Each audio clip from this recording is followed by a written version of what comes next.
CPIയുടെ മുതിർന്ന നേതാവും മുൻ മന്ത്രിയൊക്കെയായ സി ദിവാകരൻ അദ്ദേഹം മലയാളം വാരികക്ക് ഒരു ഇൻ്റർവ്യൂ നൽകിയിട്ടുണ്ട്.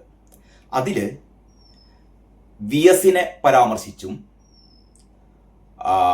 പിണറായി വിജയനെ പരാമർശിച്ചുമൊക്കെ വളരെ കൗതുകകരമായ ചില അഭിപ്രായ പ്രകടനങ്ങളുണ്ട് കേട്ടോ. ഈ വീഡിയോ ഞാൻ പ്രധാനമായിട്ടും ഉദ്ദേശിക്കുന്നത് അക്കാര്യം നിങ്ങളുമായി ഷെയർ ചെയ്യാൻ വേണ്ടിയിട്ടാണ്. അതായത് വി എസിനെ എത്രമാത്രം പിണറായി ദ്രോഹിച്ചിരുന്നു എന്നുള്ളതിൻ്റെ നേർസാക്ഷ്യമാണ് സി ദിവാകരൻ പങ്കുവെക്കുന്നത്. അതിലൊരു കാര്യം അദ്ദേഹം പറയുന്നത് 2011 യഥാർത്ഥത്തിൽ വി എസ് അധികാരത്തിൽ വരേണ്ടതായിരുന്നു അത്രേ. വി എസ് സർക്കാരിൻ്റെ രണ്ടാം വി എസ് സർക്കാർ 2011 അധികാരത്തിൽ വരേണ്ടതായിരുന്നു. മനഃപൂർവ്വം വി എസിനെ തോൽപ്പിക്കുകയായിരുന്നു എന്നാണ് ദിവാകരൻ സഖാവ് പറയുന്നത്.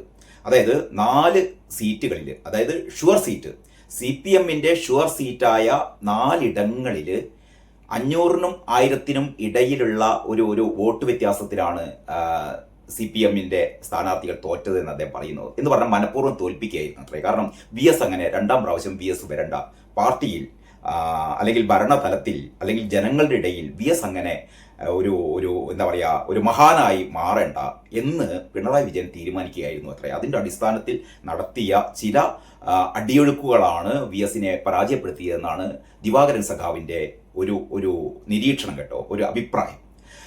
മറ്റൊന്ന് അദ്ദേഹം പറയുന്നത് എന്താണെന്ന് വെച്ചാൽ, ഇതിൻ്റെയൊക്കെ ഒരു പശ്ചാത്താപം എന്നുള്ള രീതിയിലൊക്കെയാണ് അതിനുശേഷം 2011 ഉമ്മൻചാണ്ടി നേരിയ ഭൂരിപക്ഷത്തിന് അധികാരത്തിൽ വന്നല്ലോ. ആ കാലയളവിൽ എന്താ പറയുക, വി എസിന്റെ പ്രകടനം എന്ന് പറയുന്നത് എന്താ, വി എസ് ആകെ നിരാശനായിരുന്നു ആ കാലത്ത്. കാരണം തന്നെ പാർട്ടി ഏതൊക്കെ തരത്തിലാണ്, പാർട്ടി എന്ന് പറഞ്ഞാൽ പിണറായി വിജയന്റെ ഈ പറയുന്ന ഈ കുത്തും അല്ലെങ്കിൽ ഇത്തരത്തിലുള്ള കുത്തിത്തിരിപ്പുകളും കൊണ്ട് പൊറുതിമുട്ടിയ വി എസ് അവസാന കാലത്ത് ഒരു നല്ല പ്രതിപക്ഷ നേതാവായിരിക്കുന്നതിന് പകരം അദ്ദേഹം ആകെ വിവശനായിരുന്നു എന്നുള്ളതിൻ്റെ കഥകളൊക്കെ അദ്ദേഹം പറയുന്നുണ്ട് കേട്ടോ. അതൊക്കെ കഴിഞ്ഞിട്ട് 2016 പിണറായി വിജയൻ അധികാരത്തിൽ വന്നപ്പോൾ വി എസിനെ ഭരണപരിഷ്കാര കമ്മിറ്റി ചെയർമാനാക്കുകയായിരുന്നു. ഭരണപരിഷ്കാര കമ്മിറ്റി ചെയർമാൻ അദ്ദേഹത്തിന് ഒരു ഓഫീസും ഒരു കാറൊക്കെ നൽകി അദ്ദേഹത്തെ എങ്ങനെയെങ്കിലും നമ്മളൊരു ആക്കുക എന്നൊക്കെ പറയില്ലേ, അങ്ങനെ വി എസിനെ ഭരണപരിഷ്കാര കമ്മിറ്റി ചെയർമാനാക്കി. എന്നിട്ട് അദ്ദേഹം പറയുന്നത് വി എസ് ആഗ്രഹിച്ചത് സെക്രട്ടേറിയറ്റിൽ ഒരു മുറിയായിരുന്നു അത്രേ. സെക്രട്ടേറിയറ്റിൽ ഒരു മുറിയായിരുന്നു വി എസ് ആഗ്രഹിച്ചത്. അതുപോലും അനുവദിച്ചു കൊടുത്തില്ല എന്നാണ് പറയുന്നത്. അതിന് പകരം പട്ടത്ത് ഏതോ ഒരു കുടിസുമുറിയിലൊക്കെ ആയിരുന്നു അദ്ദേഹത്തിൻ്റെ ഓഫീസ് പ്രവർത്തിച്ചത്. ആ രീതിയിലൊക്കെയാണ് ദിവാകരൻ സഖാവ് ഈ കാര്യങ്ങൾ പറയുന്നത് കേട്ടോ. അപ്പോൾ പിണറായി വിജയനെ ഒരു തരത്തിൽ അദ്ദേഹം വെള്ളപൂശുന്നുണ്ട്. കാരണം അതിനുശേഷം പറയുന്ന ചില കാര്യങ്ങൾ ഇതൊക്കെ വി എസിനെതിരായ പിണറായിയുടെ കുതന്ത്രങ്ങളാണ് എന്ന് പറയുകയും, ഈ സി ദിവാകരനാണ് മുമ്പൊരു അഭിമുഖത്തിൽ പറഞ്ഞിരുന്നത് നെയ്മീൻ്റെ കഥ. ഞാൻ പണ്ടൊരു വീഡിയോ അത് സംബന്ധിച്ച് ചെയ്തിരുന്നു. അതായത് പിണറായി ഏത് തരത്തിലുള്ള ദുർവാശിക്കാരനാണ്, അല്ലെങ്കിൽ ഭക്ഷണത്തോടുള്ള പിണറായിയുടെ പ്രിയം മാത്രമല്ല, പ്രിയം നല്ല അതിന് പറയാം. കാരണം ഒരു യാത്ര, ഏതോ ഒരു കേരളം മുഴുവൻ നീണ്ടു നിൽക്കുന്ന ഒരു യാത്രയിൽ പിണറായി വിജയനും ഈ സി ദിവാകരനും ഒരുമിച്ച് പങ്കെടുത്ത ഒരു യാത്രയായിരുന്നു കേട്ടോ. ഈ യാത്ര തിരുവനന്തപുരത്ത് എത്തിയപ്പോഴാണ് ഏതൊരു പാർട്ടി സഖാവിൻ്റെ വീട്ടിലാണ്, പാർട്ടി സഖാവ് എന്ന് പറഞ്ഞാൽ എനിക്ക് തോന്നുന്നു തിരുവനന്തപുരം ജില്ലാ സെക്രട്ടറി ആണ് തോന്നുന്നു, അദ്ദേഹത്തിൻ്റെ വീട്ടിലാണ് ഈ പിണറായിക്ക് ഉച്ചഭക്ഷണം ഒരുക്കിയത്. അങ്ങനെ പിണറായി വന്നിരുന്നു. അപ്പോൾ പിണറായിക്ക് ഭക്ഷണത്തിന് ഇത് വേണം, നെയ്മീൻ വേണത്രേ. നെയ്മീൻ ഉണ്ടെങ്കിലും മൂപ്പര് ഭക്ഷണം കഴിക്കുള്ളൂ എന്നാണ് ദിവാകരൻ സഖാവ് പകുതി തമാശയായും പകുതി കാര്യമായും പറയുന്നത് ആ ഇന്റർവ്യൂവിൽ കേട്ടോ. അത് ഈ മലയാള വാരികയിലെ ഇന്റർവ്യൂ അല്ല കേട്ടോ. ഞാൻ മുമ്പ് അദ്ദേഹത്തിന്റെ ഒരു ഇന്റർവ്യൂ ഓർമ്മിച്ചു പോയതാണ്. കാരണം പിണറായി വിജയനും സി ദിവാകരനും തമ്മിലുള്ള ഒരുപാട് ഊഷ്മളമായ ബന്ധം നിലനിർത്തിയ നേതാക്കന്മാരാണ് ഇവർ രണ്ടുപേരും. അപ്പോൾ സി ദിവാകരൻ അന്ന് പറഞ്ഞിരുന്നത്, അങ്ങനെ ഈ സഖാവിന്റെ വീട്ടിൽ നിന്ന് ഉച്ചക്ക് ഭക്ഷണം വിളമ്പിയപ്പം മീൻ കൊണ്ടുവച്ചത്രേ. അപ്പം മീൻ കൊണ്ടുവച്ച് നോക്കിയപ്പോൾ പിണറായി ഈ മീനിന്റെ മേലെ ഇങ്ങനെ കുത്തി നോക്കുകയാണ് അത്ര, വിരലിട്ടിട്ട് മീനിന്റെ മേലെ കുത്തി നോക്കുക. കാരണം ഈ നെയ്മീൻ എന്ന് പറഞ്ഞാൽ വളരെ സോഫ്റ്റ് ആയിരിക്കും. ഇത് നെയ്മീൻ തന്നെയാണോ എന്ന് അദ്ദേഹത്തിന് സംശയം. അയാൾ കുത്തി നോക്കി. അപ്പോഴാണ് ദിവാകരൻ സഖാവ് ആ പാർട്ടി മറ്റേ പാർട്ടി നേതാവിനോട് ആരുടെ വീട്ടിലാണോ ഈ സദ്യ ഒരുക്കിയത് അദ്ദേഹത്തോട് ചോദിച്ചത്ര ഏതാ മീൻ ഏതാണെന്ന്. അപ്പം പറഞ്ഞത്രേ വറ്റയാണെന്ന്. വറ്റ എന്ന് പറഞ്ഞാൽ വില കുറവുള്ള മത്സ്യമാണ്, മാത്രമല്ല നല്ല കട്ടിയായിരിക്കും വറ്റക്ക്. അപ്പോൾ ഈ നെയ്മീനല്ലായിരുന്നു, വറ്റയായിരുന്നു കൊടുത്തത്.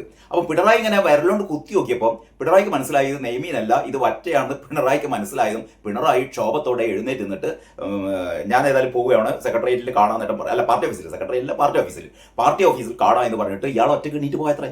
ഒന്ന് ആലോചിച്ച് നോക്കണം. അതായത് ഉച്ചഭക്ഷണത്തിൽ ഇരുന്നിട്ട് വിരലോണ്ട് കുത്തി നോക്കിയിട്ട് ഇത് നെയ്മീനല്ല എന്ന് മനസ്സിലാക്കിയപ്പോൾ എണീറ്റ് പോയ പിണറായി സി ദിവാകരനാണ് പറയുന്നത്. സി ദിവാകരൻ കള്ളത്തരം പറയില്ല എന്നാണ് എൻ്റെ വിശ്വാസം. അപ്പോൾ ആ രീതിയിൽ ദിവാകരൻ നേരത്തെ ഒരു ഇന്റർവ്യൂ ഒക്കെ പറഞ്ഞിരുന്നു കേട്ടോ. അപ്പോൾ ഇത് ഞാൻ ഈ ഇന്റർവ്യൂയിലേക്ക് തിരിച്ചു വരാം. ഈ മലയാളം വാരികയിലെ ഈ ഇന്റർവ്യൂവിൽ അത് കഴിഞ്ഞിട്ട് പറയുന്നത് നമ്മുടെ ഇതുണ്ടല്ലോ പിണറായിയുടെ മകൾ വീണ വിജയന്റെ ഈ എക്സാലോജിക് സംഭവവുമായി ബന്ധപ്പെട്ട ഈ മാസപ്പടി വിവാദത്തെക്കുറിച്ച് ദിവാകരൻ പറയുന്നു. അതിൽ വലിയ കഴമ്പൊന്നുമില്ല എന്നാണ് പറയുന്നത്. അതിൽ വലിയ കഴമ്പൊന്നുമില്ല. ഇത് മാധ്യമങ്ങളുടെ ഒരു സൃഷ്ടിയാണ്. അത് ഇന്റർനെൽ സെറ്റിൽമെന്റ് ബോർഡിന്റെ റിപ്പോർട്ടിൽ അങ്ങനെ ചെറിയൊരു പരാമർശം ഉണ്ടായിരുന്നു. ഒരു കമ്പനി വേറൊരു കമ്പനിക്ക് എന്തോ ഒരു ചെറിയൊരു പാരിതോഷികം കൊടുത്തു എന്നുള്ള രീതിയിലാണ് അദ്ദേഹം ഇതിനെ ചിത്രീകരിക്കുന്നത് കേട്ടോ. അതായത് സാധാരണ സഖാക്കളൊക്കെ പറഞ്ഞുകൊണ്ടിരിക്കുന്ന പോലെയാണ് ദിവാകരൻ സഖാവും ആ കാര്യത്തെക്കുറിച്ച് പറയുന്നത്. മറ്റൊരു ഏറ്റവും പ്രധാനപ്പെട്ട കാര്യം എന്ന് പറയുന്നത് ഉമ്മൻചാണ്ടി 2011 അവസാനം എന്ന് പറഞ്ഞാൽ 2011 ഉമ്മൻചാണ്ടി അധികാരത്തിൽ കയറിയതിന് ശേഷം നടന്ന സംഭവ വികാസങ്ങളിൽ അതിൻ്റെ ഇടയ്ക്ക് ഉമ്മൻചാണ്ടി രാജിക്ക് ഒരുങ്ങിയിരുന്നു എന്നൊരു സംഭവം കൂടി സി ദിവാകരൻ പറയുന്നുണ്ട്. അതായത് സെക്രട്ടേറിയറ്റ് വളയിൽ ഒരു സംഭവം ഉണ്ടായിരുന്നല്ലോ.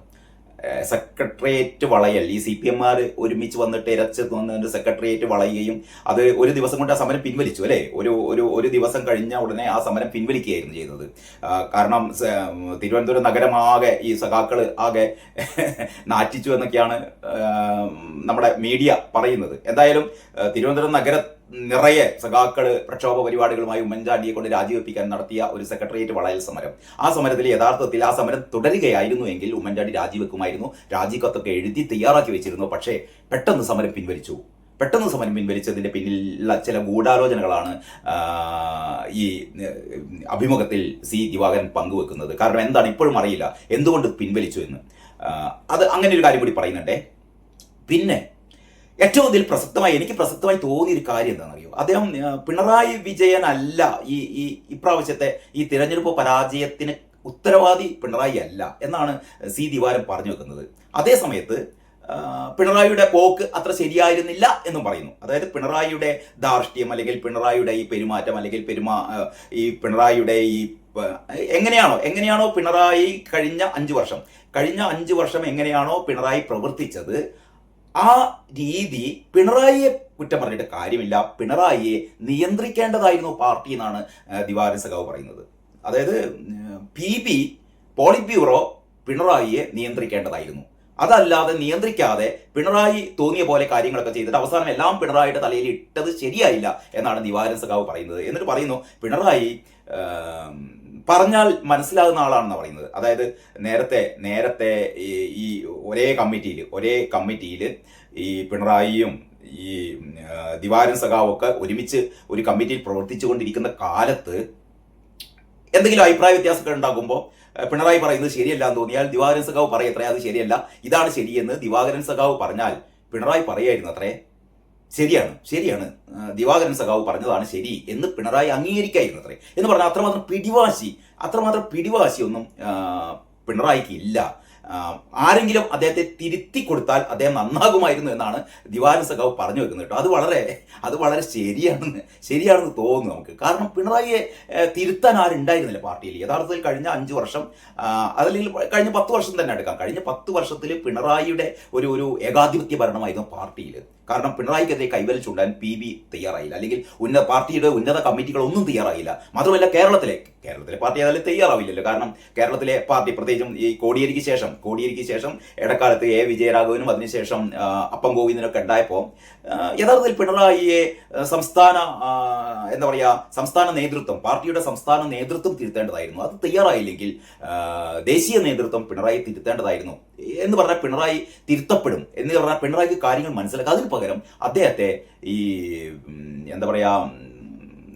ദിവാകരൻ സഖാവ് പറയുന്നത് ഈ കൊടുങ്ങല്ലൂർ ഭരണിപ്പാട്ടിലൊക്കെ അത് നേരാണേ അത് നേരാണേ അത് നേരാണേ എന്നൊക്കെ പറഞ്ഞുകൊണ്ട് ഇവരിങ്ങനെ പാട്ട് പാടി പോകുന്ന ഭക്തജന സംഘം പോലെ പിണറായി എന്ത് ചെയ്താലും അത് നേരാണേ അത് നേരാണേ അത് നേരാണേ എന്ന വാഴ്ത്തുപാട്ടുകാരാണ് പിണറായി നശിപ്പിച്ചത്. പിണറായി ഇത്രമാത്രം പിണറായിയുടെ സ്വഭാവ വൈകല്യത്തിലേക്ക് നയിച്ചത് ഈ പറയുന്ന വാഴ്ത്തുപാട്ട് സംഘമാണ് എന്നുകൂടി സി ദിവാകരൻ സഖാവ് പറഞ്ഞു വെക്കുന്നു. എനിക്ക് തോന്നുന്നു ഇത് ഒരു നമുക്കൊക്കെ മനസ്സിലാക്കാൻ പറ്റാവുന്ന ഒരു നിരീക്ഷണമാണ് കേട്ടോ. ഇതിൽ ആദ്യം പറഞ്ഞ കാര്യമുണ്ടല്ലോ, അതായത് വി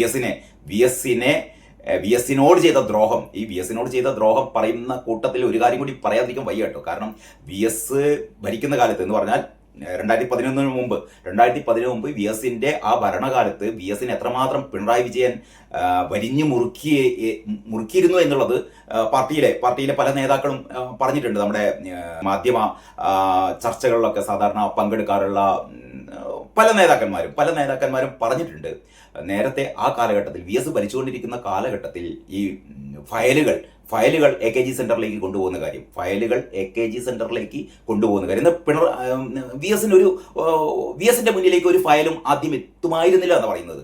അതൊക്കെ AKG സെന്ററിൽ കൊണ്ടുപോയി പിണറായി നോക്കിയിട്ട് എന്നിട്ട് മാത്രമേ വി എസിന്റെ മേശപ്പുറത്ത് എത്തിച്ചിരുന്നുള്ളൂ എന്നാണ് പറയുന്നത്. എന്ന് പറഞ്ഞാൽ വി എസിനെ എത്രമാത്രം ഭരിക്കുന്ന സമയത്തും അത് കഴിഞ്ഞിട്ടും വി എസിനെ അത്രമാത്രം വി എസിനോട് ദ്രോഹം ചെയ്ത ഒരു നേതാവായിരുന്നു പിണറായി വിജയൻ എന്നുകൂടി നാം ഓർക്കേണ്ടതുണ്ട്. ഏതായാലും ഈ സാമാന്യം ദീർഘമുള്ള ഒരു അഭിമുഖമാണ് മലയാളം വാരികയിലുള്ളത്.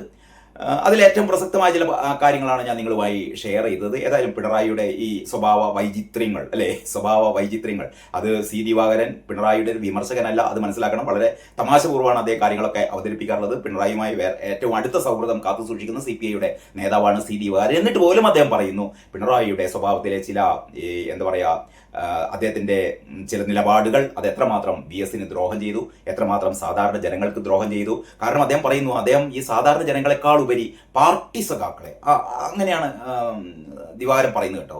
അതായത് സാധാരണ പാർട്ടി പ്രവർത്തകരോട് ഇദ്ദേഹത്തിന് ഭയങ്കര സ്നേഹമായിരുന്നു അത്രേ ആർക്ക്, ഈ പിണറായിക്ക്. നേരെ മറിച്ച് സാധാരണ ജനങ്ങളോടല്ല, പാർട്ടിയിലെ ആൾക്കാരെ അവരെന്ത് സഹായം ചോദിച്ചാലും അല്ലെങ്കിൽ ഏത് കാര്യത്തിന് വേണ്ടിയിട്ടും അവരെ പ്രൊട്ടക്ട് ചെയ്യുക എന്നുള്ളത് പിണറായിയുടെ അതുകൊണ്ടൊക്കെയാണ് കണ്ണൂർ ലോബിയിൽ പിണറായിയുടെ ഒരു അപ്രമാദിത്വം ഉണ്ടായത് എന്നാണ് ദിവാകരൻ സഖാവ് പറഞ്ഞു വെക്കുന്നത്. ഏതായാലും ഈ ഒരു അഭിമുഖത്തിൻ്റെ കൂടുതൽ കാര്യങ്ങൾ നമുക്ക് അടുത്ത വീഡിയോയിൽ ചർച്ച ചെയ്യാം.